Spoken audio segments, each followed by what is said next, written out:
اللهم صل على سيدنا محمد صلاة تنجينا بها من جميع الأهوال والآفات وتقضي لنا بها جميع الحاجات وتطهرنا بها من جميع السيئات وترفعنا بها عندك على الدرجات وتبلغنا بها أقصى الغايات من جميع الخيرات في الحياة وبعد الممات وعلى آله وصحبه وسلم تسليما كثيرا.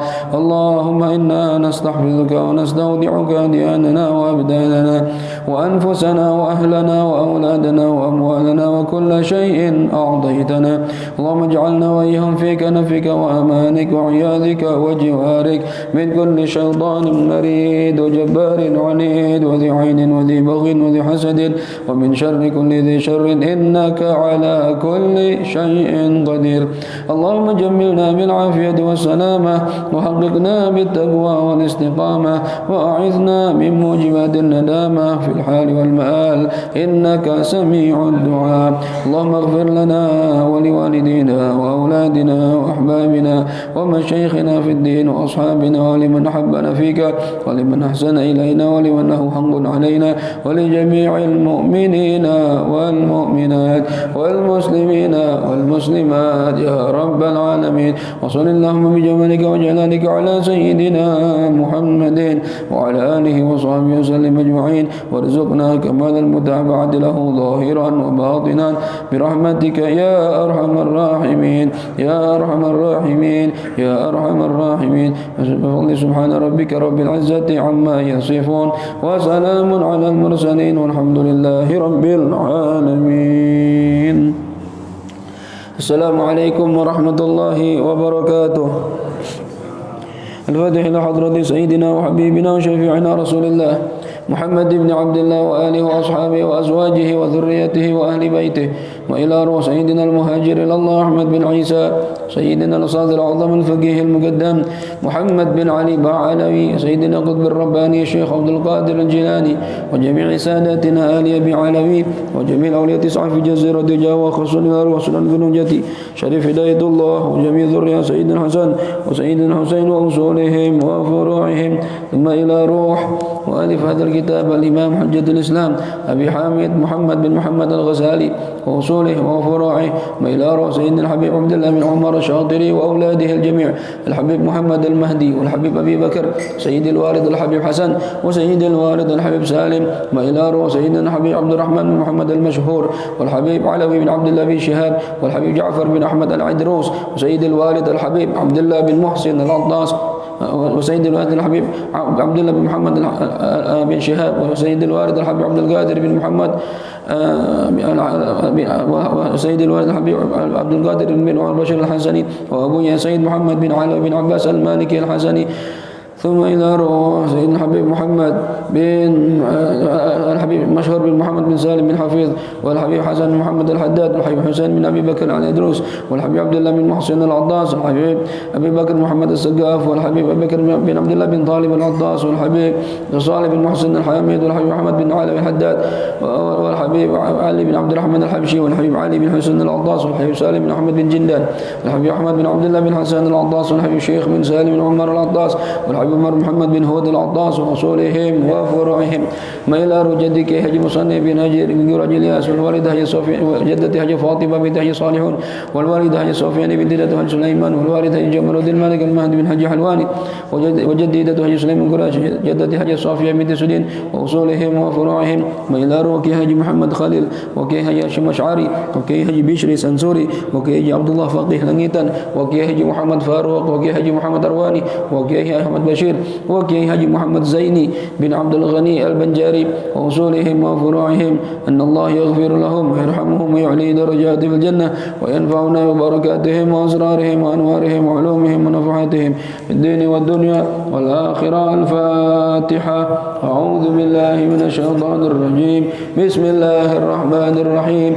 الحمد لله رب العالمين الرحمن الرحيم مالك يوم الدين إياك نعبد وإياك نستعين اهدنا الصراط المستقيم صراط الذين أنعمت عليهم غير المغضوب عليهم ولا الضالين آمين. صلاة الله سلام الله على طه رسول الله صلاة الله سلام الله على ياسين لا صلاة الله سلام الله على طه رسول الله صلاة الله سلام الله على ياسين لا توسلنا ببسم الله وبالهدي رسول الله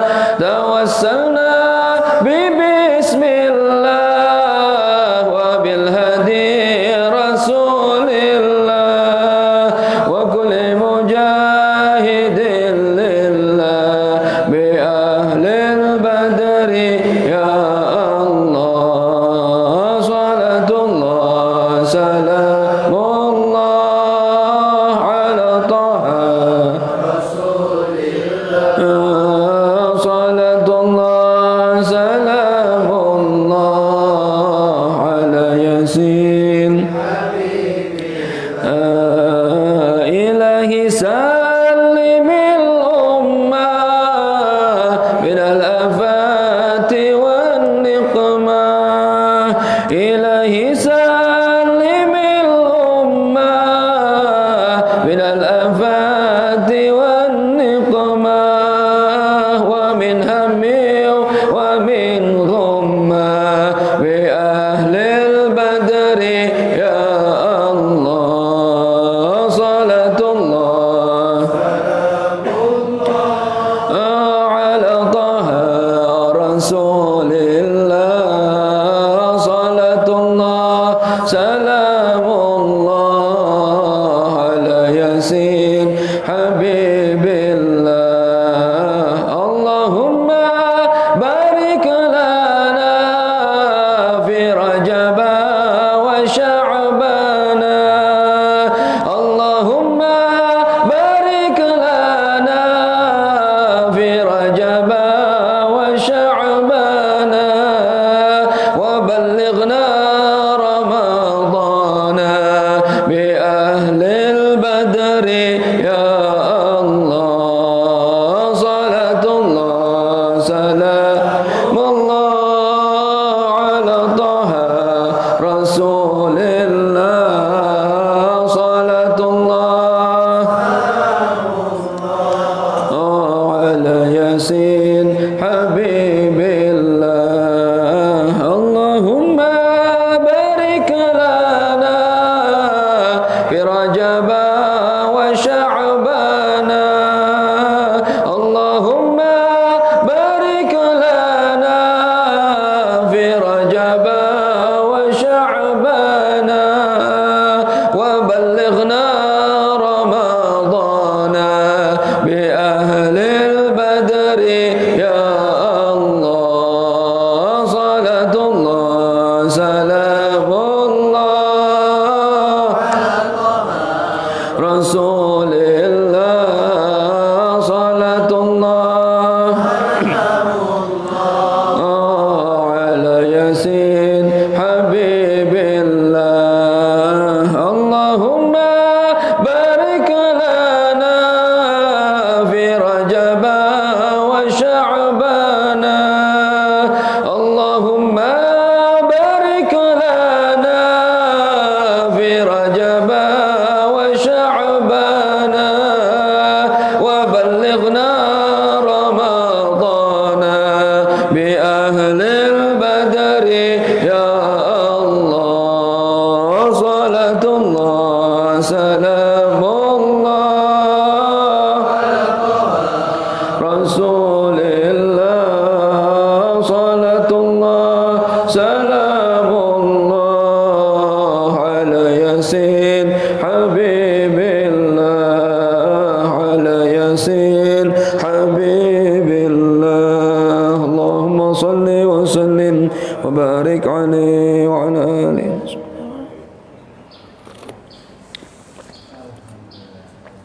بسم الله الرحمن الرحيم.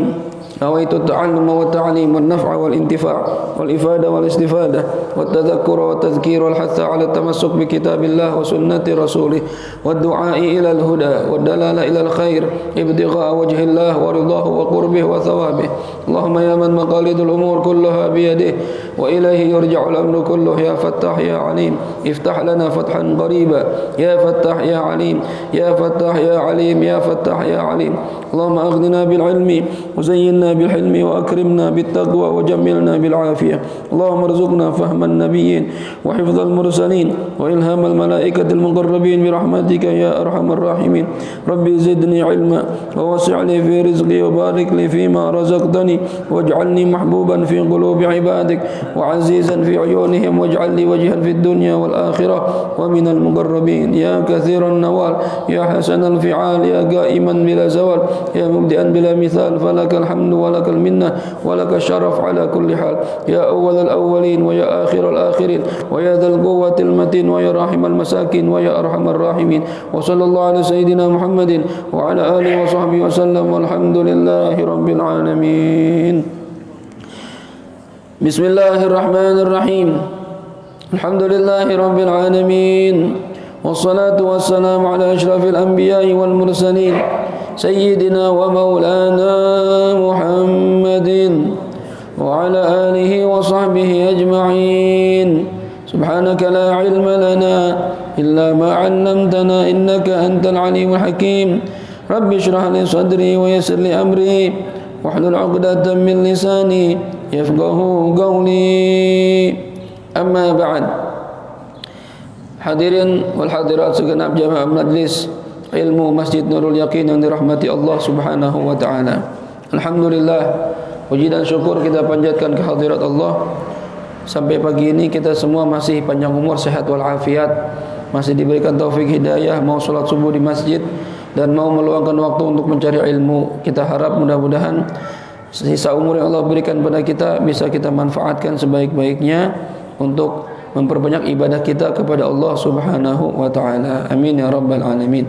Ma'asyiral muslimin rahimakumullah. Kajian kita pada minggu ini adalah kajian tasawuf dalam kitab Al-Mursyidul Amin fi Mukhtasar Ihya Ulumuddin. Yang mana kemarin kita bahas adalah bab fi adabin nikah. Bab yang ke-12 dalam adab-adabnya menikah. Yang pernah kita bahas sebelumnya mengenai hukum menikah. Hukum menikah ada 5 gitu ya. Hukum menikah ada 5. Kita ulang sedikit. Yang pertama, wajib menikah. Kalau orang sudah mampu secara fisik, secara finansial dan tidak bisa menahan diri dari zina kalau enggak nikah, maka dia wajib nikah. Ya. Yang kedua, sunnah. Kapan sunnah menikah? Memang hukum dasarnya sunnah. Bagi orang yang mampu fisik, finansial, walaupun enggak terlalu banget pengen menyalurkan syahwat, ya, tapi sebaiknya lebih aman dia menikah, ya, karena lebih menjaga diri dari perbuatan maksiat. Itu. Yang ketiga, mubah.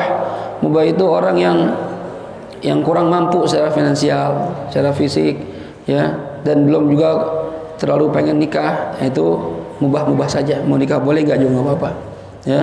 Yang ketiga, yang keempat makruh. Ya, makruh apabila dia belum mampu dalam menikah, ya, dalam segi finansial atau fisik, dan juga dia khawatir tidak bisa memenuhi nafkah istrinya, ya, takut nanti saya malah nggak bisa menafkahi istri saya, anak saya, ya sebaiknya nggak usah nikah. Makruh, ya. Makruh itu kalau dikerjakan nggak dosa, kalau ditinggalkan karena alasan syariat dapat pahala, itu makruh, ya. Yang terakhir, haram bagi orang yang tidak terlalu pengen nikah, cuma ingin misalnya ngerjain perempuan doang, ya. Tidak ada niat membina rumah tangga, ya. Terus yang di antara yang haram juga, misalnya dia yakin gak mampu nafkahin istrinya, dia tetap nikah, ya. Atau sengaja, saya malas cari nafkah, bodoh amat nikah aja, ya. Terserah perempuannya terima apa enggak, itu haram, menyakiti perasaan wanita, nggak boleh, gitu ya. Ini di antara hukum pernikahan. Juga sudah kita bahas kemarin dalil yang memperkuat pendapat yang mengatakan nikah itu dianjurkan, ada juga yang mengatakan nikah itu tidak dianjurkan. Ya, semua ini perbedaan pendapat ini dilihat dari segi kondisi orang masing-masing.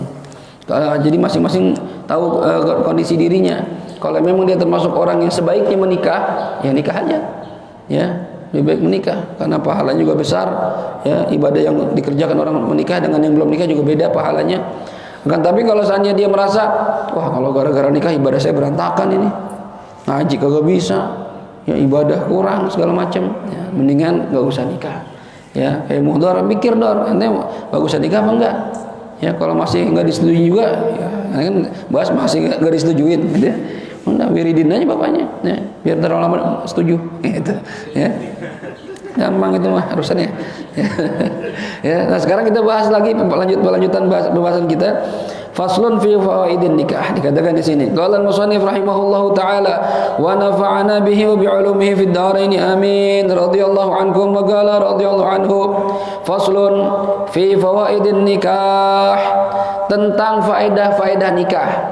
Kalau kemarin pengarang Imam Ghazali membahas tentang hukumnya, apa dalilnya? Dalil yang menganjurkan untuk nikah, dalil yang menganjurkan untuk tidak nikah, ya biar balance, biar imbang. Ini pun Imam Ghazali memberikan faedah-faedah bagi orang yang menikah dan juga bahayanya bagi orang yang menikah. Ya, biar juga kita mikir-mikir, ini kalau belum nikah. Kalau nikah nggak usah mikir-mikir, udah nikah ya. Kayak motor nih, Buddha dan kawan-kawannya, motor CS yang belum nikah. Rianto udah belum? Belum juga. Nanti termasuk orang yang baru mikir, saya bagusan nikah apa enggak Ustaz? Nah, ya. Dikatakan di sini, hiya katsiratun. Faedah dari menikah banyak. Nah, di antaranya faedah nikah apa? Yang pertama, al-waladus salih. Diharapkan punya anak yang saleh. Walad itu bisa laki, bisa perempuan. Ya. Kalau ibin laki, kalau binit perempuan. Cuma kalau walad itu laki, perempuan masuk ke situ. Ya. Awaladun salihin yad'ulah, anak yang soleh yang bisa mendoakan orang tuanya. Nah, ini beruntung kalau nikah punya anak soleh. Waduh, walaupun namanya nggak soleh, ya nggak harus soleh namanya. Apalagi udah namanya soleh, jadi orang soleh. Nah, ini luar biasa. Soleh itu gimana Ustaz?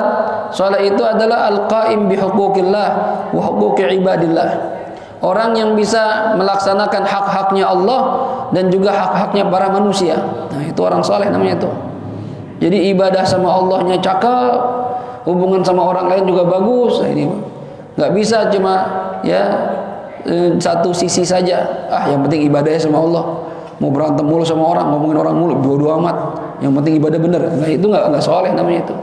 Atau kebalikan, yang penting Ustaz saya sama orang nggak nyakitin, akhlak bagus, ibadah sholat bolong-bolong mah itu biasa Ustaz. Ya nggak bisa juga, nggak soleh itu namanya.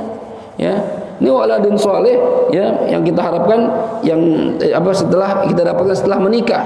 Kalau nggak nikah mau punya anak dari mana? Adopsi Ustaz, beda, bukan anak kita itu. Ya, ini anak nasab, anak keturunan. Ya, kalau sudah Allah kasih anugerah anak, maka didik dengan benar biar jadi anak soleh. Anak soleh itu dibentuk, bukan dibiarin. Yang penting lahir Ustaz, terus gimana kek? Nggak bisa. Ya, perhatiin gimana belajarnya, pergaulannya, ya, ibadahnya, perhatiin, tunjukin sama anak kita bisa jadi ayah yang soleh. Ibunya tunjukin bisa jadi ibu yang solehah. Karena anak itu yang pertama dilihat gurunya adalah orang tua. Kalau orang tua rajin ibadah, orang tua ya taat sama Allah, nggak maksiat, itu anak melihat, oh bapak gua kayaknya nggak pernah nyawer ya. Gitu dilihat sama anak tuh. Oh bapak gua rajin ke masjid ya, bapak gua rajin taklim ya. Nah, itu dilihat sama anak tuh. Ya, harapannya mudah-mudahan anak kita nanti niru kebiasaan kita yang baik. Ya, kadang saya sampai pernah dikritik sama istri, kamu nih bang ngajarin orang mulu, anak sama istri waktunya kurang gitu kan. Ayo kasih waktu buat dia, ayo ngaji bilang gitu. Cuma saya mikir juga, ya Allah, iya ya seminggu itu hampir full ngajarin orang mulu, keluarga nggak pernah jarang diajarin. Ya, cuma setiap saya mikir itu saya doa, ya Allah mudah-mudahan dengan berkahnya ngajarin anak orang, Allah didik anak saya ntar gitu. Ya, mudah-mudahan begitu. Saya dulu ngalamin orang tua saya, bapak saya nggak ada nih, yang dipijitin Pak Jiparta. Ya, saya bapak yang dipijitin. Ya, badal wakilin. Ya. Ini saya dulu ngerasa sama bapak saya, ya, termasuk menurut saya, ya, kata menurut orang tua saya, termasuk bapak saya itu jarang ngajarin saya, gitu. Ya, yang dulu banyak berperan buat saya dalam bidang agama ibu saya, ngajarin sifat 20 gitu. Ya sekedar itu aja yang bisa gitu. Cuma nggak pernah tuh bapak saya ngaji fikih, nggak pernah. Ngaji tauhid, nggak pernah. Lah mati saya gitu. Ya. Cuma kenapa kok tiba-tiba mengarahnya ke sini sekarang ini? Bisa ya alhamdulillah dikit-dikit bisa dakwah walaupun ilmunya nggak banyak. Mungkin pikir saya mungkin ini berkah doanya orang tua saya. Ya, mungkin bapak saya walaupun nggak sempet ngajarin saya, cuma mungkin dia doa sama Allah biar Allah yang ngajarin, biar Allah yang ngarahin gitu. Karena dulu saya nggak ada kepikiran mau begini, nggak ada. Orang semua jadi pilot dulu, keren jadi pilot itu. Ya turun dari kapal kan kiri pramugari, cakep keren gitu. Bayangan saya gitu, duit banyak kan gitu, keluar negeri mulu. Ya, jadi begini sekarang. Walaupun ini cakep juga ya, cuma satu doang. Kalau pilot kan kanan kiri tuh. Ya, duitnya banyak. Tapi subhanallah mungkin berkah doa orang tua kita, kakek kita. Ya, Allah arahin begitu. Sampai saya dulu waktu diajak ke Yaman itu saya bilang, mau ngapain ke Yaman? Gitu saya bilang. Belajar agama, buat apaan? Saya bilang gitu, buat apaan belajar agama? Sama abang saya bilang gitu, ayo belajar aja, biar bisa nerusin bapak. Nggak bisa bang, saya nggak bisa ceramah. Dulu ngomongnya begitu. Ya, tapi Allah tunjukin, David arahnya beda ternyata ya. Tuh, jadi pilot itu cuma ya, hayalan doang saat ini gitu. Nggak apa-apa lah, nggak masalah. Ternyata saya pikir-pikir Allah kasih yang lebih baik lagi bagi saya nih. Ya, kalau saya jadi pilot, wah habis saya. Ya. Nih, jadi kalau udah menikah harapannya apa? Punya anak soleh. Didik tuh anak kita. Yang paling penting kita dulu sebagai orang tua, tunjukin kita bisa jadi orang tua yang soleh. Jangan cuma ngomong doang.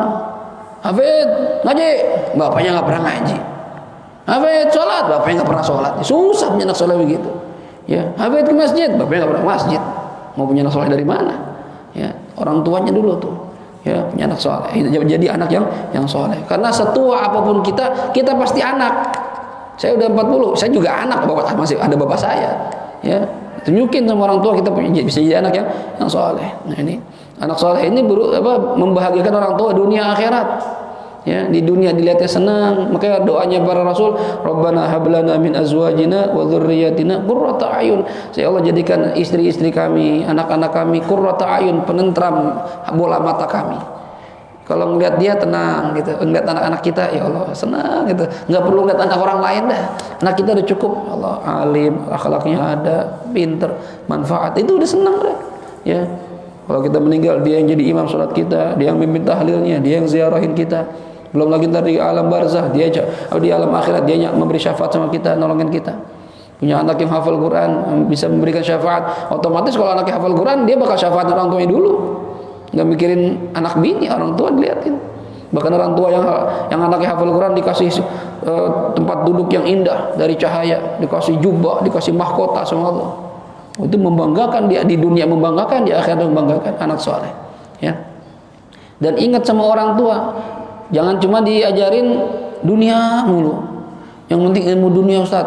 Sukses dia jadi dokter, sukses jadi insinyur. Ya nggak apa-apa, bagus. Cuma sama masalah akhiratnya gimana? Gimana ibadahnya? Gimana akhlaknya sama orang tua? Punya anak ya jadi jenderal, cuma sama orang tua nggak mau ngakuin. Buat apa punya anak begitu? Ya. Tapi kalau punya anak soleh, masya Allah, ingat sama orang tua. Seminggu sekali datang, sebulan sekali datang minimal kalau jauh. Yang udah meninggal diziarahin, didoain, ya. Lebaran datang, bekalin apa kek, bawain apa kek, gitu. Nggak usah banyak-banyak, kalau punya duit mah kata orang tua mah yang penting anak datang udah seneng banget. Apalagi udah datang bawa macam-macam, wah tambah seneng lagi dia. Ya. Nih punya anak. Oke Dor, kalau punya anak soleh kawin Dor. Ya. Itu yang pertama, keuntungan menikah. Yang kedua, wakasrus syahwat, dan mematahkan syahwat, menghancurkan syahwat. Orang yang punya syahwat besar, ya, ini kalau nggak nikah bahaya. Apalagi tinggal di daerah yang model Jakarta begini, perempuan ngablak di mana-mana. Coba dah, waktu saya di Tarim aman, semua cadaran, pakai barko, pakai sarung tangan, pakai kaos kaki. Kita nggak lihat muka dia, aman. Ya, coba kalau di Indonesia, waduh kacau banget dah. Ya, saya waktu 2002 mau pulang ke Indonesia itu pamit sama guru saya Al Habib Abdullah bin Muhammad bin Syihab. Ya, begitu bilang Bib mau pulang Bib, gitu. Kata dia, ente pulang nikah ya, katanya gitu. Kenapa Bib? Syahwat ente gede nih, gitu katanya. cowok si syahwatnya gede katanya. Nikah ya, insyaallah doain. Ya. Terus yang subhanallah saat itu dia deketin mulutnya ke mulut saya, dimasukin ludah dia ke saya. Ya, saya dikasih ludahnya beliau tuh. Habib Abdullah bin Muhammad bin Syihab, wali min auliyaillah. Ya. Doain Bib, katanya hati-hati jaga syahwat, marhaba. Itu ya. Alhamdulillah tuh dijaga sama Allah ya. 2010 begitu pulang dari Yaman, nggak lama langsung dapat jodoh ya.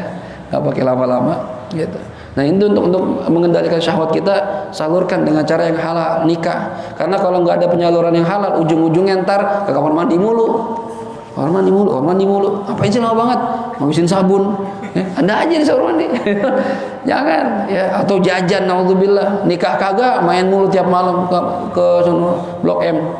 Ya. Duh, katanya situ. Di Mahakam situ ya. Sono mulu. Ngapain nanti kayak gitu? Nikah aja udah, ya. Nah, sehingga syahwat itu tuh tersalurkan. Apalagi godaan di luar tuh banyak. Kalau sering keluar ntar melihat perempuan yang model begini, ya. Kalau kita pulang kan ada istri, udah salurin aja ke dia, gitu ya. Aman kata bapak tuh ibaratnya kalau orang punya mobil habis jalan jauh kepanasan di mobil ada garasinya, adem. Ya kalau udah panas keluar nyampe rumah nggak ada garasi, ya parkir dulu pinggir jalan. Oh panas itu, ya. Akhirnya siapa aja diseruduk deh itu. Ya hati-hati nih, ya. Jadi untuk mengendalikan syahwat kita nikah. Ya, apalagi perempuan sama, perempuan juga syahwatnya besar, bahkan lebih besar dari kita, lebih kuat syahwat perempuan dibanding kita. Makanya kalau udah anak udah mulai dewasa, dia pengen nikah. Jangan malah disuruh pacaran. Mikirin nikah, pacaran aja dulu. Ya sampai sekolah, sampai kuliah, disuruh pacaran anak. Jangan, nikahin aja. Tapi belum kerja Ustaz, ya orang tua bantu. Sokong dana kalau kita mampu daripada dia maksiat. Lama-lama terus nikah mikir tuh pikiran dewasa, beda sama belum nikah. Coba ingin beda dah. Cara pemikiran orang yang sudah nikah sama belum nikah tuh beda. Ketika dapat duit, itu orang yang udah nikah mikir nafkah nafkah anak. Nggak bakal mikir yang macam-macam kalau yang benar nih suami nih. Cuma kalau masih bujangan, beda, duit habis aja tuh. Ntar beli burung, ntar beli toke, ada aja. Ntar beli handphone, ada habis duit, ya nggak jelas. Nikah beda, berkah. Ya, ntar kita beli sendok, beli garpu, atau punya sendok, punya sapu, wah punya sendiri. Sekarang orang muhtar nggak punya apa-apa dia. Sendok aja nggak punya, minjem sama bang Fauzan, sama bapak. Ya, udah nikah kita punya sapu, punya sendok, berkah orang nikah tuh. Ya. Kemudian watadbirul manzil, dan kalau orang nikah faedahnya itu bisa mengatur rumah tangga. Dan udah nikah tuh bisa mengatur kehidupan rumah tangga atau rumahnya teratur. Ya. Dari segi kerapian rumah ada istri yang bantuin, nyapuin, ngepelin walaupun bukan kewajiban dia. Tapi umumnya istri salehah tuh begitu. Suami cari duit, dia bersihin rumah kita, ngerapiin, pulang-pulang rumah udah bersih, ya makan udah siap. Ya itu pentingnya menikah begitu. Kalau bujangan, ya Allah, ya berangkat kerja kasur belum diberesin, buru-buru kesiangan, pulang kerja ya masih berantakan juga. Gak ada yang beresin, kagak ada yang nyambut, gak ada yang bikinin teh. Ya Allah, jomblo nggak enak, jomblo itu paling enak. Ya, makanya dulu para sahabat begitu istri meninggal tuh buru-buru nikah lagi. Kalau kita kan kayaknya aib ya, istri meninggal terus buru-buru nikah. Enggak, sebenarnya bukan aib.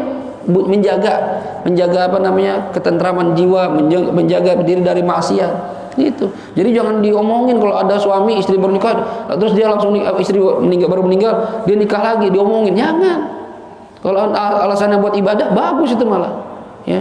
Cuma bagi orang kita kan gitu, tega banget, bininya baru sebulan mah meninggal udah nikah lagi ya. Soalnya laki-laki kan nggak ada idahnya, beda sama perempuan ada masa idah 4 bulan 10 hari, laki-laki nggak ada gitu ya.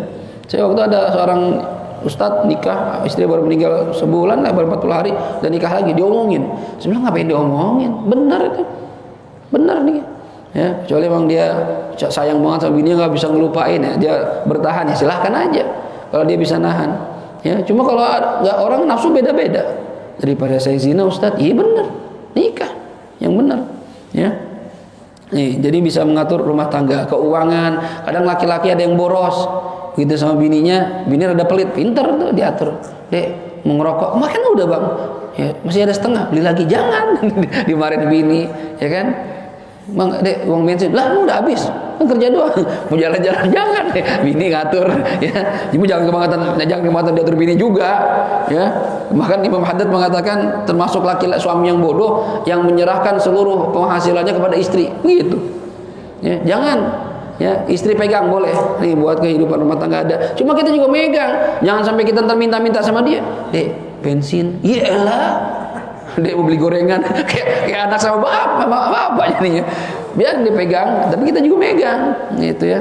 Minimal dor kalau udah nikah tuh nanti kemana-mana dompet 4 juta, 2 juta dah terus ya. Jadi gak puyeng jalan juga, gitu ya. Ini jadi bisa mengatur rumah tangga. Wa kasratul ashirah, dan memperbanyak keluarga. Orang kalau sudah nikah keluarga jadi besar, kan keluarga besar bergabung antara dua keluarga, ada besan, antara punya ipar, punya itu, jadi banyak keluarganya, jadi kenal, ya. Nyambung tali silaturahim. Saya nikah sama istri nyambung sama Blok A, ya, nyambung sama Wahyu. Jadi senang kita. Ya, punya ibu orang Jambi nyambung sono, Jambi, Padang, banyak keluarganya. Enak gitu ya. Itu satu dor, mana banyak ya kan? Wa thawabul mujahadah, dan pahala berjuang fil qiyam binafaqatihim, dalam mencari nafkah buat keluarga. Ini pahala cari nafkah lain lagi. Besar. Jangan ente kira orang-orang Gojek tuh yang siang-siang tiduran di situ di masjid sambil nunggu orderan tuh nggak ada pahalanya. Pahala. Dia keluar dari rumah panas-panasan, kehujanan, cari duit buat siapa? Anak bini. Tuh. Itu pahala semua tuh. Kalau diniatkan cari nafkah buat keluarga. Masya Allah, satu ibadah yang besar. Ya.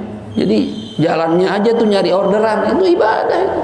Bukan cuma sholat, puasa, baca Quran, enggak. Itu nyari nafkah itu luar biasa. 1 dirham yang kita berikan buat anak istri kita, kata Rasulullah, dibandingkan 1 dirham buat membantu perjuangan di jalan Allah, atau 1 dirham buat bersedekah, atau 1 dirham buat memerdekakan budak, yang besar pahalanya yang diberikan buat keluarga. Oh, bayangin tuh. Ya. Jadi cari duit buat istri, buat anak. Ya, cari, jangan malas, jangan tidur di rumah. Cari ya buat bini kita, buat anak kita. Kalau ntar kalau punya anak tuh, kadang kita mikir ya, kita baru dapat duit nih, anak ada aja. Bi, yang satu minta kebab, satu minta martabak, satu jus, ya pulang pulang malam-malam tuh ada aja tuh tuh, wah duit gua habis lagi gitu kan, pikiran gitu. Ada berkah buat keluarga, berkah gitu ya. Ntar ada lagi jalannya gitu, dan bener ada aja ntar jalannya.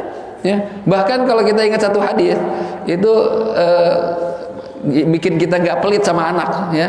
Kata itu satu ketika ada seorang sahabat menjumpai Rasulullah, ya Rasulullah, doain saya, mintain ampun sama Allah, dosa saya gede banget. Kata Nabi, dosa apaan emang? Kata sahabat ini, saya malu Nabi, saya malu Rasulullah ceritainnya, pokoknya gede banget dosa saya dah.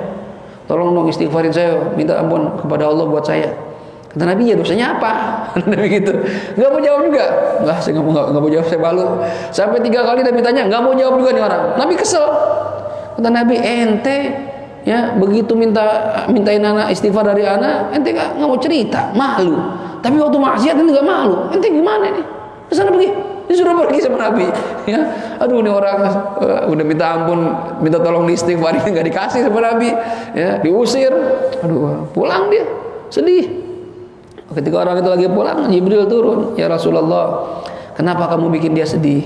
Ya, kata Nabi, dia nggak cerita, anda tanya, gitu kan? Maksiat nggak malu, cerita malu, kata Nabi. Ya, kata Jibril, ya Rasulullah, sebenarnya dia punya cara biar dosanya diampunin. Gimana Jibril caranya?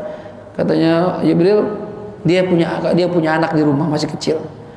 Kalau saja dia keluar rumah, lalu begitu pulang dari mana-mana dari luar nih, balik ke rumahnya dia bawa sesuatu yang bikin anaknya tersenyum, bikin anaknya senang, dosa dia diampuni oleh Allah Subhanahu Wa Taala. Saya kalau mikir hadis ini jadi semangat beliin Arbi kebab. Bi kebab, akhirnya mau apa? Oh ini jus gitu kan. Itu kalau pikir-pikir, yalah duit lagi, bayar lagi gitu, habis lagi. Tapi kalau mikir hadis ini, bayarin dah, beliin aja, dosa gue hilang gara-gara ini gitu. Luar biasa ini. Ya, jadi bukan perkara sepele, Dar. Nanti mau beliin siapa? Ya, nggak ada yang dibeliin. Ya, nggak ada, dosa itu masih ada aja.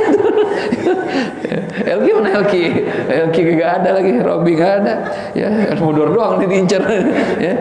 Fa in kana al-walad salihan, maka jikalau ada siapa anaknya dia saleh itu jadi orang saleh, lahiqahu maka akan terkena, akan menyambung kepada ayahnya barakatu du'aihi, keberkahan doanya anak. Kalau punya anak saleh, orang tua dapat apa? Berkah doa dari anak. Mau didoain orang anak kita. Mudah-mudahan panjang umur, berkah, ya lancar usaha. Anak kita yang soleh kita doain. Lagi hidup kita didoain. Begitu meninggal kita didoain. Begitu di mahsyar kita disyafaatin. Ini anak soleh tuh. Ya, jadi manfaat dunia akhirat anak soleh itu. Ya, itu yang kita harapin doa.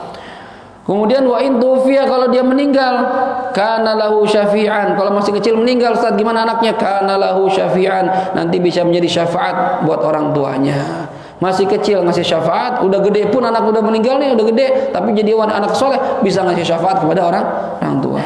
Itu diantara faedah-faedahnya menikah. Ini sedikit doang disamain sama Imam Ghazali. Kalau di Ihya lebih luas lagi, karena ini ringkasannya sedikit aja, biar muhdar mau nikah gitu ya. Tapi ingat dor, wa afatun nikah, bahaya nikah apa? Rento, ya. Nanti pikir-pikir sekarang nih, ya, saya nikah apa enggak ya? Yang pertama, bahayanya menikah an ya'sura alaihil infaq minal halal, susah mencari nafkah dari cara halal. Kalau sendirian mah nggak terlalu masalah, kayak Diki nih. Diki mah hidup bebas bagi burung terbang. Kata Imam Roma Irama, hidup bebas bagi burung terbang. Ya, pulang malam nggak ada yang larang, bebas sudah. Ya, kantong kosong nggak jadi pikiran. Ya, udah bebas aja. Kedurul yakin pulang-pulang kenyang. Udah enak kalau Diki tuh, bebas. Ya kalau kita, waduh, ya nggak ada duit, puyeng. Yang puyeng nggak kita doang, bini puyeng, anak puyeng di rumah, lapar. Bang, beras habis bang, gimana bang? Ya, aduh, gitu. Ini hutang sama siapa? Nih hutang nih. Orang tua tuh ayah apalagi. Makanya haknya suami sama istri itu besar banget, karena dia yang nanggung kehidupan anak dan istrinya. Kata Nabi, kalau boleh saya suruh orang sujud sama orang lain, saya suruh istri sujud sama suaminya. Ini nggak boleh sujud. Besarnya hak suami itu, masya Allah. Punya duit, ya dikasih bini, dikasih anak, kan bego namanya. Kalau dari segi logika, duit kita aja nikmatin, kagak. Kasih anak, kasih bini, habis duit kita. Kadang kita ngutang-ngutang buat dia. Ya Allah, bang mau beli sepatu high heel, aduh deh, ada aja deh high heel. Ya, gua aja mau beli sendal rusak ya, gua tahan-tahan, beli baru. Ya, kita buat anak bini kita bela-belain dah. Ya, nah, kalau kira-kira susah cari nafkah, bahaya ini. Akhirnya gimana nanti? Ya, akhirnya ntar menjerumus ke hal yang jadi haram. Udah biarin dah, gimana caranya dah. Akhirnya apa? Ada motor nganggur, ngambil. Sepeda nganggur, dibawa. Demi anak bini itu. Naudzubillah, ya. Ada kemarin berita di handphone tuh, detik.com apa ya? Itu ada istri minta beliin sepeda sama lakinya. Benar, lakinya pulang bawa sepeda 2, enggak 1. Ya, habis pulang enggak lama ditangkap polisi. Nyolong sepedanya. Buat bini itu, gara-gara bini minta sepeda. Makanya bini jangan bikin suami puyeng dah. Ya, kalau minta jangan sama suami, minta sama Allah. Ya Allah pengen sepeda, ya Allah pengen AC, minta sama Allah, jangan suami, kesian suaminya puyeng. Cuma doanya di kuping laki, gitu. Di kuping suaminya doa, ya Allah minta TV, ya Allah gitu. Tapi minta sama Allah, ya. Tuh, jadi kalau emang susah nyari nafkah, udah nggak usah dah. Wa talabu ya'suru alaihi infaq minal halal wa talabuhu wa huwa wajib, ya. Dan cari nafkah hukumnya wajib. Kalau nggak cari nafkah dosa. Jadi mau nggak mau cari nafkah. Siap nggak? Rianto Muhdor cari nafkah, biayain anak istri, nggak sedikit loh. Ya nggak sedikit. Saya nih, ya, anak 4 per bulan itu puluhan juta, Dor. Jangan kira beneran. Saya kadang menghitung pengeluaran saya tuh. 20 sekian juta, banyak amat ya. Ini kadang mikir, duit dari mana ini? Gitu mikirnya tuh. Tapi jalannya ketemu aja tuh. Gali lubang tutup lubang gitu. Ya, orang kan kata kita ada aja ya. Kita juga tahu kita gali lubang tutup lubang. Bodoh amat, gaya aja yang penting gaya. Gitu. Senang-senang aja ya. Dianggap orang ada, orang kaya. Amin, aminin aja udah ya. Gitu dar. Kalau buyang pala dorong ya. Cuma ketemu jamaah senyum lagi, hilang lagi tuh puyeng, habis ngajar mikir lagi. Ya, enggak apa-apa buat keluarga. Wala'allahu aidan yaksuru 'anil qiyam bihaqqiha falaha huququn. Bisa juga termasuk bahayanya nikah, ya dia tidak mampu untuk memberikan haknya istri. Sedangkan istri itu punya hak terhadap kita. Oh, ya tadi tuh nafkah tuh. Ya, punya hak sama kita, nafkahin dia. Kalau ente ceroboh, ente malas, dosa. Itu baru istri, gimana ntar anak? Ya, anak sekolah, anak punya ini perlu ini, masya Allah. Ya, udah apalagi kador, ya tuh punya anak kembar. Itu baru berasa punya anak kembar.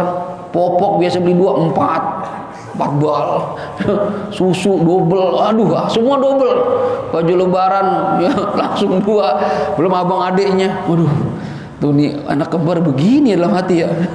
Cuma mikir pasti Allah ngasih anak kembar karena saya bisa deh gitu. Nggak mungkin dikasih kalau kita nggak bisa gitu ya. Gitu aja mikirnya udah. Ya. Jadi kadang kita irit-iritin. Bang baju udah jelek, biar dulu. Ya, masya Allah tuh. Jadi kalau emang kira-kira berat jangan. Kemudian wa ilzumuhu, dan dia ini wajib husnal ihtimal wa rifqi bihinna, ya. Husnul ihtimal wa rifqa bihinna, dia wajib untuk bisa menahan, ya, dan berbuat baik, berbuat lembut kepada istrinya. Bisa nggak ente menahan tabiat bini kita?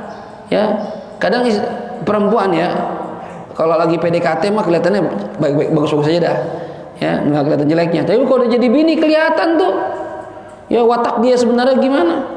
Yang demen shopping, ada perempuan. Perasaan waktu pacaran nggak begitu, ini menjadi nikah pajak belanja mulu ya, nggak ada yang begitu. Ada yang waktu lagi pacaran, ya lagi PDKT kalem, begitu udah nikah cerewet banget. Jadi begini beda banget. Nah, bisa nggak menghadapi watak perempuan yang modal begitu? Ya, kalau ente siap, dan itu nggak gampang. Ada bini dor yang marah-marah mulu, ada dor, ngomel mulu, puyeng kepala kita, kuping kita panas, ya. Jadi wali ntar suaminya tuh ntar, ya. Ini masya Allah, bisa nggak? Dan bisa nggak kita berlaku lemah lembut sama istri kita? Kata Allah, wa ashiruhunna bil ma'ruf, dan pergaulilah istri-istri kalian dengan cara yang baik, lemah lembut sama istri. Ya, ada waktunya tegas, cuma jangan galak. Ya, jangan galak mulu sama bini, bentak-bentak mulu bini, jangan. Ya, sayangin dia. Ya, perempuan itu dari tulang rusuk yang bengkok, jangan dikerasin, patah ntar dia. Ya, jadi berlaku lemah lembut. Bisa nggak? Ya, ente menghadapi watak perempuan yang tidak semuanya baik. Nggak ada yang istri siapapun, istri kita nih nggak ada yang sempurna. Kita pun nggak sempurna. Ya, alhamdulillah istri saya, ya, orangnya kalem, ya, nggak pernah ngelawan sama saya. Cuma satu ngiler, nggak ada aja. Saya paling demen banget ya, ada aja kurangnya. Ya manusiawi, ya, orang, ya. Ada yang satu, Ustaz, ya, bini saya galak banget, Ustaz, ngomel mulu, tapi nggak ada bagusnya. Ada sih masaknya enak banget. Nah, masaknya enak, ada aja kekurangan kelebihan. Itu ente bisa nggak? Nah, menerima itu semuanya. Makanya kata para ulama, menikah itu bukan menerima kelebihan, tapi siap menerima kekurangan. Kalau kelebihan orang mah nggak usah disuruh terima, kita pasti seneng. Cakep, pinter, kaya, itu mah gampang, semua bisa nerima. Cuma masalahnya bisa nggak terima kekurangan dia? Ya, watak dia, kebiasaan jelek dia, ya, yang kentut sembarangan. Ada aja ntar yang kita kayak bau asem, ada aja, ya, jadi hati-hati, sabar gitu kalau ngadepin begitu. Wa hadza la yaqwa alaihi illa al-aqwiya, yang model begini bisa mengerti watak perempuan, tidak ada yang kuat kecuali orang-orang yang Allah beri kekuatan. Ya, sabar ngadepin bini. Bahkan itu tadi Roy bilang, ya, banyak seorang waliullah diangkat menjadi wali gara-gara sabar ngadepin bini. Nah, itu banyak itu. Ya kalau lagi sabar kan. Ini bentar lagi jadi wali tuh. udah berapa puluh tahun sabar dia tuh, ya. Curhat dong. Curhat dong, Ustaz. Ya, enggak apa-apa Pak Umar. Sabar aja udah. Ya, sabar. Biar jadi bini, biar jadi wali, ya. Sabar. Wali murid minimal, ya. Wali murid. Wa minal afatil azimah, termasuk dari bahaya nikah yang besar, an yakuna al ahlu wal walad syaghilina an dawami dzikrillah taala. Tuh, termasuk bahaya nikah nih yang besar, adanya istri dan anak itu menyibukkan dirinya dari mendawamkan zikir pada Allah Subhanahu wa taala. Nah, ini banyak kejadian. Orang kalau sudah nikah biasanya ibadahnya berantakan atau berkurang. Coba dah, jangan ente, ana juga ngerasain. Dulu waktu kita bujangan itu nikrar Quran enak banget, 5 sehari, 7, enak aja gitu. Begitu udah nikah, buduh, ya, belum ada jadwal taklim, taklim lain. Terpulang ke rumah, anak ngajak main, anak tidur, bini ngajak main, ada aja. Sibuk kita, bang jalan-jalan apa bang? Ya mau nikrar, jalan-jalan bang, sumpuk di rumah, anak-anak kesian. Jak jalan lagi, jalan ya puyang pulang, apa kita puyang, dia mah senang-senang, kita puyang duit habis, habis lah puyang lagi, nggak jadi nikrar lagi, nikrar terbengkalai, pikiran berkurang, ya. Nah itu biasanya begitu tuh, punya anak begitu. Ente siap nggak Dor? Kalian tuh yang biasa ngaji rutin, dan banyak jamaah saya begitu. Awalnya ngaji masih bujangan nih, ya. Terus udah gitu Ustaz, saya udah mau ngelamar, anterin lamar, mau angkat anterin sampai nikah. Begitu nikah nggak ngaji, kan kurang ajar. Mana ini? Ya Ustaz udah nikah, ya repot ya. Tahu gini gua nggak nganterin lu nanti. Ya payah banget dah. Ya gara-gara nikah jadi berhenti ngaji, berhenti zikiran, ngapain? Ya coba cari istri yang bisa kasih motivasi kita makin rajin. Begitu ngaji, begitu nikah dia malah ngingetin, mau Dar, ngaji tuh Ustaz lagi ngajar, malah ngingetin begitu. Ini istri begitu solehah tuh. Ya jangan malah mau ngaji mulu bang, ngaji mulu, ya kan. Ya. Anak saya aja jangan yang gede, yang kecil yang 3 tahun kalau saya ngajar tuh, Abi mau mana? Si Ayara tuh ngajar ngajar mulu, ngajar mulu. Nggak boleh. Aduh anak kecil udah bisa ngelarang-larang, nggak boleh. Itu masih kecil, gimana gede itu ya. Masya Allah ya. Jadi kalau mau bisa membuat kita lupa sama Allah, jangan, nggak usah nikah dah. Ya. Kemudian wasuluki thariqil akhirah, dan juga menyibukkan kita dari berjalan di jalan menuju akhiratnya Allah Subhanahu wa taala, jangan. Ya. Tadinya rajin zikiran, rajin ini lupa semua itu. Nggak pernah baca rotib, nggak baca wirid, nggak pernah baca Quran. Ngapain gitu gara-gara nikah? Udah nggak usah nikah. Ya. Wala'allahu yurithul bukhl, dan bisa juga dengan sebab punya anak punya istri menyebabkan dia menjadi pelit fil ghalib pada umumnya. Orang kalau udah nikah punya anak punya istri jadi pelit. Dia bareng jadi pelit. Ngapa? Mikirin anak bini mulu, sedekah takut. Padahal anak bini makan udah. Mau sedekah, takut ntar buat popok, takut padahal kan belum tentu juga. Ya kadang kita mikir gini, kalau kita pelit nih ya, ini kita tahan duit kita nih buat persiapan sebulan, tapi bisa jadi ini hari terakhir kita nih. Ya kan kita nggak tahu, duit kita yang buat sebulan di tabungan itu, setahun 2 tahun kita tabungin, deposito kita nggak keluar, kita nggak pernah jariah, nggak pernah sedekah, hari itu mati, kan nyesel kita. Coba kalau kita ya buang sifat pelit kita itu, sedekahin sebagian uang kita. Jadi dibawa mati malah itu nggak ditinggalin, ya nyesel nanti kita itu. Ya makanya para solihin itu kalau kita baca manaqib beliau, dia itu kalau punya rezeki tiap hari dibagi 3, ya 1/3 buat dia sama istri, 1/3 buat orang tua, 1/3 buat sedekah. Nggak ada nabung. Kalau kita kan nabung ya. Nabung buat persiapan nih, ntar nih besok minggu depan apa. Dia orang-orang para solihin itu tawakalnya luar biasa. Pokoknya duit habis.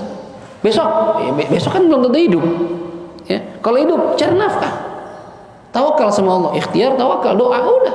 Ya, mungkin level kita belum nyampe segitu. Tapi solihin begitu tuh, lihat Masya Allah. Jadi duit itu yang harta yang dia miliki itu benar-benar manfaatin buat investasi akhirat. Itu bukan diendepin aja. Sama kayak Masjid Jogokarian, saldo harus 0, gitu ya.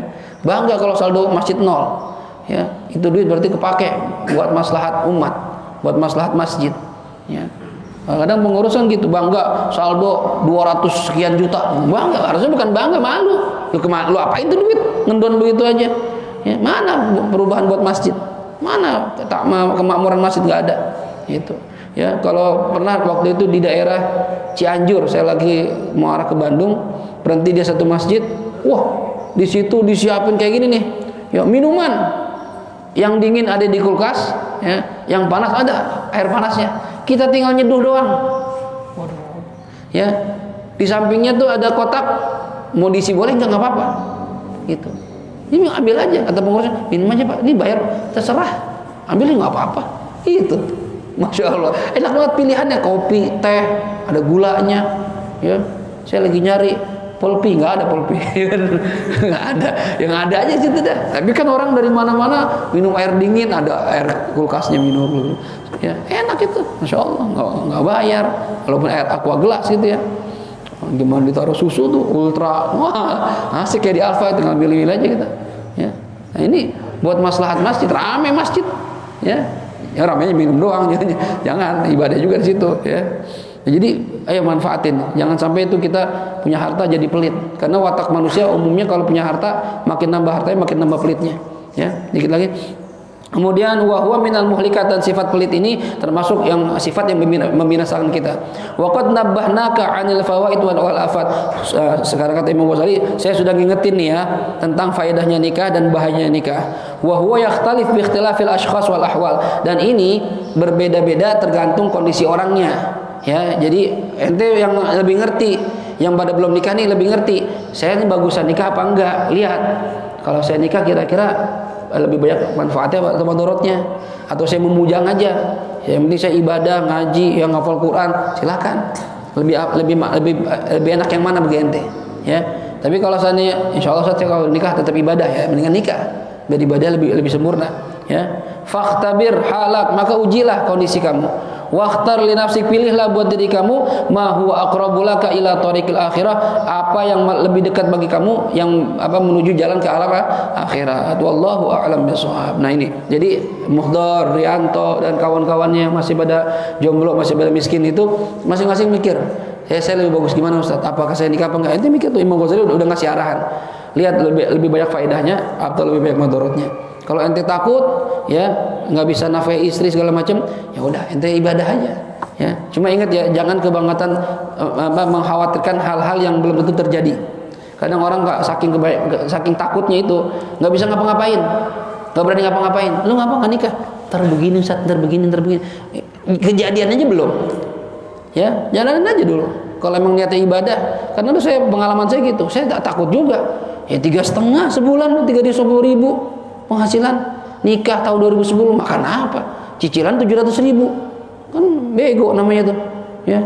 Saya mikir dia ntar kasih makan gimana ini? Cuma ya bismillah dah. Allah kan mengatakan fa'ankihul ayyama minkum wassalihina min ibadikum wa imaikum iyakunu fuqara yughnihimullahu min fadlih. Kalau kamu nikah dalam kondisi fakir, kurang, enggak mampu, nanti Allah kasih kecukupan. Jadi cukupnya itu setelah nikah, bukan pas belum nikah. Jadi jangan salah berpikir kalau nikah itu harus cukup dulu, salah. Nikah aja dulu, setelah Allah kasih cukup. Cukup itu nggak harus kaya ya, ya cukup di hati kita, ya bisa ngatur, alhamdulillah bersyukur, itu cukup. Nah, itu ya. Jadi masing-masing yang belum nikah pikirin, masak-masak, matang-matang, mana yang lebih bagus, saya nikah atau enggak. Kalau Muhdar memilih saya ingin jadi seperti Imam Nawawi, silakan. Saya mau ibadah, saya ngarang kitab, mau ngajar, mau dakwah, ya nggak apa, silakan. Kata Rianto, enggak, saya mau jadi kayak Imam Syafi'i, ya. Nikah juga, ngajar juga, ya bagus, jalan terus, ya. Imam Syafi'i khatam Quran sehari 2 kali Ramadan, ya begini, tapi punya anak, punya istri, segala macam, ya. Masing-masing dengan kondisinya berbeda-beda. Kita nggak perlu menjudge orang, menghakimi orang. Lu nggak nikah, bego lu, jangan, ya. Emang dia tahu kondisi dia, saya kayak nggak bagus kalau nikah, bisa jadi begitu. Nggak usah kita hakimi orang, kita ukur nilai diri kita sendiri aja udah. Introspeksi diri, nggak usah banyak gitu, ngatur orang. Jelas kira-kira? Ada pertanyaan sebelum ditutup? Ya, mohon. Nggak disetujui. Wanita yang soleh itu adalah madrasah yang pertama untuk anaknya. Ya. Jadi poin yang pertama saya tanya itu, apakah yang dikatakan wanita yang soleh itu bagaimana? Ya, gini ya, memang ada, saya juga waktu dengar ceramah itu tahu hadis, tahu maqalah ulama ya, al-ummahat madrasatul ula lil aulad, ya. Para ibu adalah madrasah yang pertama buat anak-anaknya, ya. Jadi ibu itu berperan penting, makanya kenapa pentingnya memilih istri yang salehah, karena dia yang bakal ngajar anak kita. Saya pun ngerasain itu, ya. Walaupun ibu saya bukan santri, tapi dia ngajarin saya, ngajarin sifat 20, ngajarin ngaji. Dan bapak saya sibuk dengan dakwahnya. Itu pun mungkin sekarang dialami oleh anak saya. Ya, sibuk, saya maghrib udah berangkat pulang jam 10, jam 11. Ya, udah waktu belajar. Ntar dia, apalagi jam sekolah, pagi dia belajar dari sekolah, pulang sore ngaji. Nggak ada waktu ngaji sama saya. Tapi saya ngajarin anak orang-orang di luar. Ya, yang berperan siapa? Ibunya. Nah, kalau ibunya salehah, ya, ibunya pinter, bagus agamanya, dia bakal didik anaknya. Apalagi punya ibu hafal Quran, punya istri kita hafal Quran nih, dia bakal baca Quran di depan anaknya. Dari kecil dibacain sambil dia nikror, tuh merasuk dalam jiwanya dia tuh. Nah, itu wanita yang solehah begitu. Kenapa dikatakan madrasah bagi anak-anaknya? Bagi anaknya yang pertama adalah ibunya, ya karena dia yang didik anaknya dari mulai dia lahir sampai gede. Guru mah itu tambahan doang, ya. Itu yang paling diingat sama dia tuh yang diajarin sama orang tuanya di rumah tuh. Ya, itu yang pertama. Jadi yang soleh itu gimana Ustaz? Termasuk istri yang soleh kata Rasulullah di antara kata Allah dalam Al-Qur'an, "Fas-salihatu qanitatun hafizatun lil ghaibi bima hafizallah." Ya, orang wanita soleh itu al-qanitat, orang yang taat nurut sama suaminya. Ya, hafizat bisa menjaga, ya, lil ghaibi bima hafizallah, bisa menjaga ketika suaminya enggak ada. Menjaga diri, menjaga harta suaminya, itu wanita solehah. Di antara ciri wanita solehah, yang pertama dia kalau suaminya nyuruh taat, nurut, nggak ngelawan. Dek, buat abangnya, ngapain sih bang? Ikut mulu. Kan ada bini yang begitu. Kondangannya, ya Allah, nggak di gedung ya, malas banget, becek ntar, ya, naik ojek, ya, malas. Bini ada yang ngelawan, tapi yang solehah itu nurut aja, selama bukan maksiat. Dek begini, iya bang. Dek begini, iya bang. Gitu. Itu wanita solehah. Kemudian bisa menjaga harta suaminya kalau suaminya lagi pergi, ya. Oh, suami lagi nggak ada, lagi tugas kemana, itu harta suaminya dijaga. Kemudian dijaga kehormatannya, auratnya dijaga. Ya, nggak sembarangan masukin rumah, masukin ke rumahnya orang yang bukan mahram dia. Nggak boleh itu. Suami lagi nggak di rumah, laki-laki mahram bertamu nih, Bang Komar ke rumah saya nih, saya lagi nggak ada. Itu kalau istri saya solehah, Bang Komar, Ustaz nggak ada, nanti aja ya, gitu. Bukan malah, masuk ngobrol sama saya. Ya.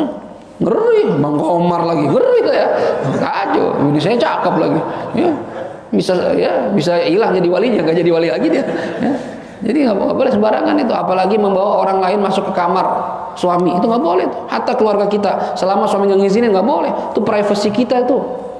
Walaupun saudaranya nih, ipar kita datang, mainnya di kamar, nggak boleh gitu, main orang tamu situ. Ya nggak sembarang, kecuali suami izinin ya nggak masuk, nggak apa-apa. Cuma kalau nggak ada izin dari suami nggak boleh, haram. Ya mungkin ada hal-hal pribadi yang dia nggak mau lihat. Kan kadang ada aja kalau di rumah ya kan, sempak lah digantung, kan malu kan, sempak digantung, gitu, itu malu. Kalau orang lain tahu nggak pantas begitu, ya. Atau yang habis kumpul sama istri pakai kondom lupa buang, kondom siapa gitu kan, kan malu luar biasa misalnya, ya nggak pantas. Itu adab istri yang solehah begitu, nggak sembarangan memasukkan orang lain ke rumahnya ataupun apalagi kamar suaminya. Kemudian kata Rasulullah, wa idza nazarta ilaiha sarratka. Di antara ciri wanita solehah itu ketika suaminya ngelihat bikin senang. Dilihat suami demen lihat dia. Nah, itu istri solehah tuh. Berarti mukanya harus cerah, dandannya harus rapi gitu. Dilihat enak gimana sih? Badan wangi. Jangan kita pulang dari mana-mana, pulang kerja, teman kantor cakep-cakep wangi-wangi, pulang ke rumah bini daster bolong, rambutnya cokak-cokan, bau bawang, bau terasi. Ya, sampai dikatain ada yang dibilang bau ikan asin. Coba bayangin. Ya, bau ikan asin. Ya. Gimana bunyi ikan asin tuh? Ya. Masya Allah. Ya, jadi usahakan tuh wanita solehah ketika suami datang ngelihat dia dandan yang cakep, gitu. Yang kadang wanita sekarang kebalikan, kalau mau keluar mau kondangan dandan dia, ya mau arisan mau ngaji dandan, ya pakai jilbab 3 lapis, seret merah, hijau, ya macam-macam, parfum, seret. Begitu depan laki biasa aja, salah. Makanya laki-laki banyak kegoda sama janda, gitu. Karena di rumahnya istrinya biasa-biasa aja, ya nggak pernah menservis suaminya. Ya, salah siapa? Ketemu janda di warung rapi, wangi, senyum mulu lagi. Minum apa bang? Ya lah, gitu-gituin, cakep lagi. Subuh yang malah kita. Ya, udah. Ya, mau minum susu bang? Minta apa susu lagi? Susu bang? Ya, itu. Kita udah pikiran susu itu kan. Susu apa nih? Gitu. Bang main bang ke rumah ya, main ke rumah, tengokin, ada puyeng lah kita. Ya. Pulang di rumah, bini marah-marah, bini cemberut, bini cuek, kan nggak enak. Ya, usahakan para wanita, ya istri-istri kita bilangin, ya bikin suami itu betah di rumah. Nabi bilang baiti jannati, rumahku adalah surgaku. Bukan rumahnya yang bagus, bukan. Penghuni rumahnya yang bikin kayak merasa di surga. Istri-istrinya tuh bisa bikin Rasulullah tuh senang di rumah. Gitu. Pulang dah pulang. Ntar dimarahin lagi. Kamu jadi wali Ustaz, jadi wali. Dia pengen pulang.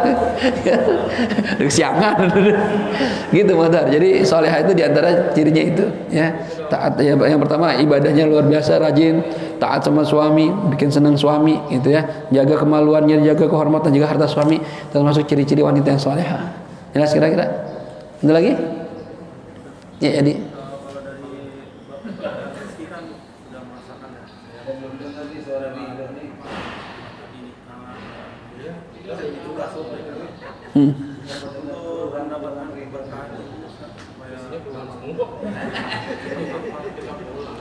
cepat hafal ilmu. Sekarang katanya untuk mendapat keberkahan ilmu atau mudah menghafal ilmu itu gimana tuh ya? Kemarin itu saya bahas di mana tuh ya? Oh iya, di tempatnya almarhum 40 hari almarhum itu ya, Pak Haji Ipung. Ya, 3 hal yang harus dilakukan ketika orang pengen manfaat ilmunya. Ya, ada beberapa hal yang perlu kita perhatikan. Ya, yang di antara kalau untuk menghafal, ya, menghafal itu ada amalan dari Rasulullah SAW, salat taqwiyatul hifzi. Cuma saya lupa bacaannya itu apa ya. Pernah dapat ya? Nah, ada hadisnya tuh. Motor kalau tahu ntar kasih ke Yadi. So, dulu saya ngamalin waktu di pondok.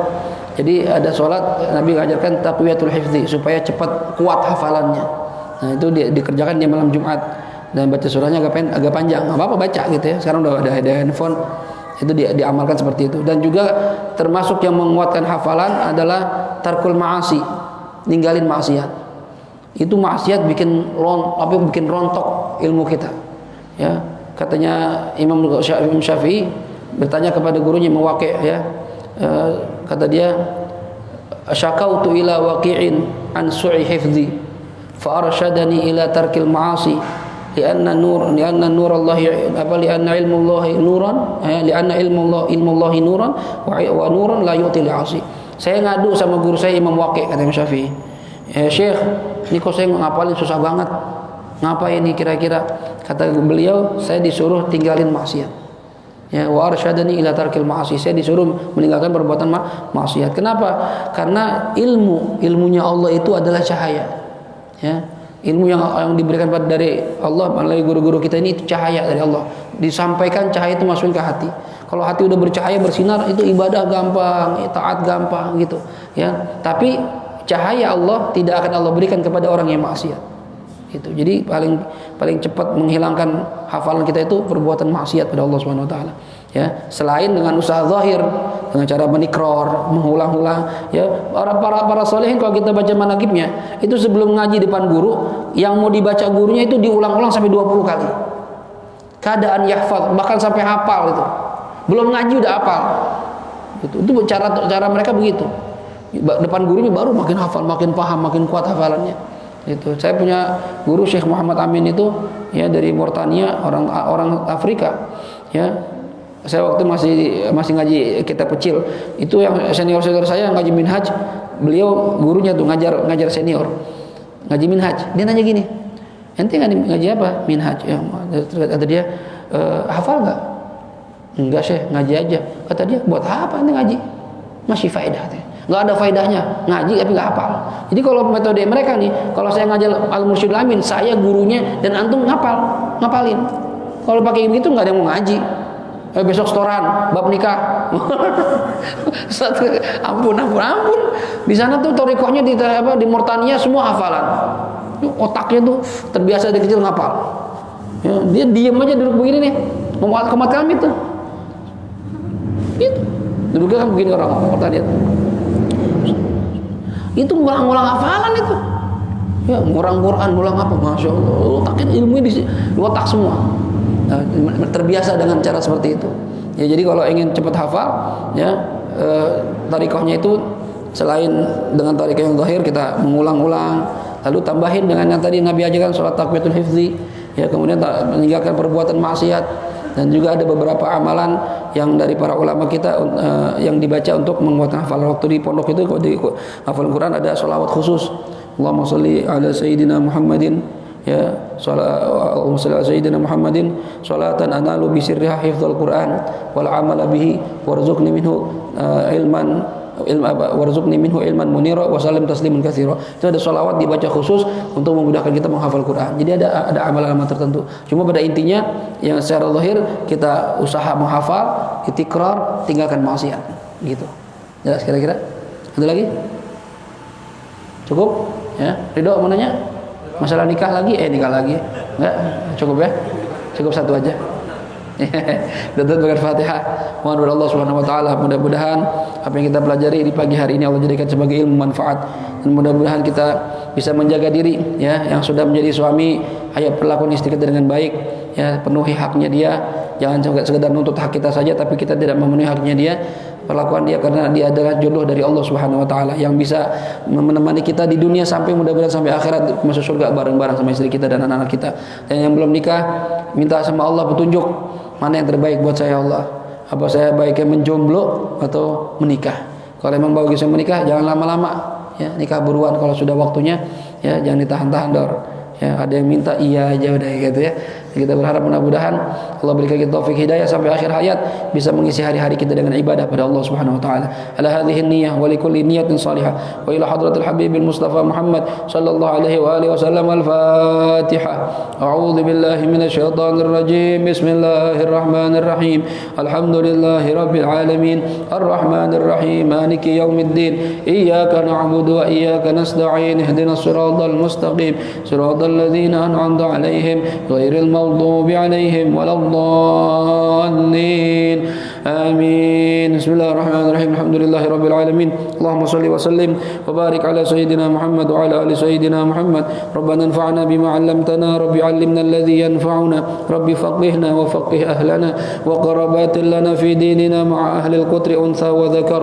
رب وفقنا ووفقهم لما ترتضي قولا وفعلا كرما وارزق الكل حلالا دائما وأخل أتقياء علماء نهضى بالخير ونكفى كل شر. ربنا أصلح لنا كل شؤون وأقر بالرضا منك العيون واقض عنا ربنا كل الديون قبل أن تأتينا رسل المنون. واغفر واستر أنت أكرم من ستر. وصلاة الله تغشى المصطفى من إلى الحق دعانا والوفاء بكتاب فيه للناس الشفاء وعلى الآل الكرام الشرفاء وعلى الصحب المصابيح الغرر. اللهم اهدنا بهداك واجعلنا ممن يسارع في رضاك ولا تولنا وليا سواك ولا تجعلنا ممن خالف أمرك وعصاك. وحسبنا الله ونعم الوكيل. نعم المولى ونعم النصير. ولا حول ولا قوة إلا بالله العلي العظيم. وصلى الله على سيدنا محمد وعلى آله وصحبه وسلم والحمد لله رب العالمين. سبحانك اللهم وبحمدك أشهد أن لا إله إلا أنت أستغفرك وأتوب إليك والعفو منكم والسلام عليكم ورحمة الله وبركاته.